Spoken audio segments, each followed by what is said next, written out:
যখন দিয়ে দিল আর সেখান থেকে ছেড়ে দিল আর বললো ইকরামা তোমাকে এই আজগারের মতো আমরা অর্ডার দিচ্ছি, এরপরে যদি তুমি বেঁচে যাও তাহলে তোমার প্রতি আমরা ঈমান নিয়ে কলেমা পড়ে মুসলমান হয়ে যাব।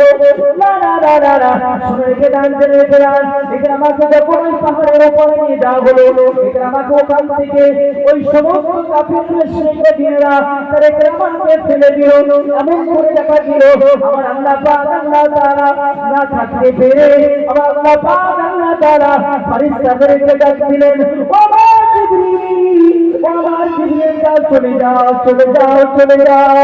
আমার নবী পাকের মহব্বতের মানুষ ইকরামা, নবী পাকের ভালোবাসার মানুষ ইকরামাকে টুক করে তুলে জমিনের উপরে তুমি দাঁড় করিয়ে দাও। কি করে বলবো আর কি করে বলবো সুবহানাল্লাহ, নারে তাকবীর, আল্লাহু আকবার, আল্লাহু আকবার।